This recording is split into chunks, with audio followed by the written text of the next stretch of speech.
Chair Shoemake and members of the committee, thank you so much for hearing this important matter. My name is Kelly Stonelake, and I worked at Meta for nearly 15 years. I'm here to support this bill. I'm here independently because I've seen firsthand how far these companies will go when child safety threatens legal or financial exposure.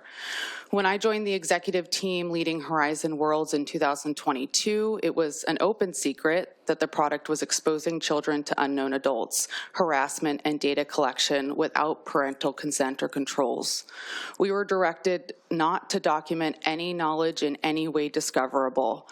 We'd created a breeding ground for predators, yet I was asked to expand access and continue rolling the platform out to children as young as 10. Those who spoke up, especially women, were dismissed as difficult, disloyal, or not aligned with the business. This system of harassment and retaliation ultimately ended my career in tech. That context matters when we look at AI companions. Meta approved internal companion chatbot rules allowing sexualized interactions with minors, including romantic and sexual role play, praising a child's body as young as an 8-year-old. Those rules were approved not just by Legal and Comms, but by Meta's chief ethicist. That should permanently end the idea that we can rely on voluntary safeguards. They will do whatever it takes to increase engagement and market share, even when that means exposing minors to content that fuels self-harm and suicide.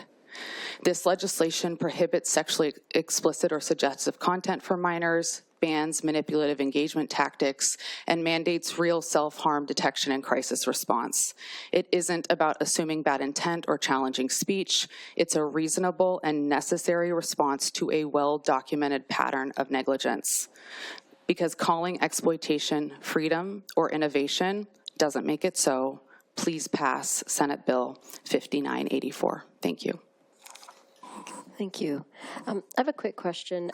We've been hearing testimony saying that it's not broad enough. It's not covering some of the other elements. Can you speak to that a little bit from your tech background? Well, my understanding is that with risk from potential, let's say, executive orders on AI legislation, it's important to separate the protections for minors and adults to ensure that the most important provisions can survive. As far as the testimony we heard earlier about not including general purpose chatbots, my personal opinion is that this legislation should cover general purpose chatbots, but I can only assume that the governor's office and attorney general's office understand context that I don't have about why there's that exemption. I would, of course, encourage the exploration of removing that exemption if it doesn't create legislative issues. That said, the example I gave with Meta, I disagree with the testimony that this protects big tech. Meta's companion chatbots are not general purpose chatbots, right? And as these chatbots that are meant to create these pseudo-emotional relationships with kids continue to be developed, it's really important that we set guardrails and protect kids in Washington. Thank you for that thoughtful response.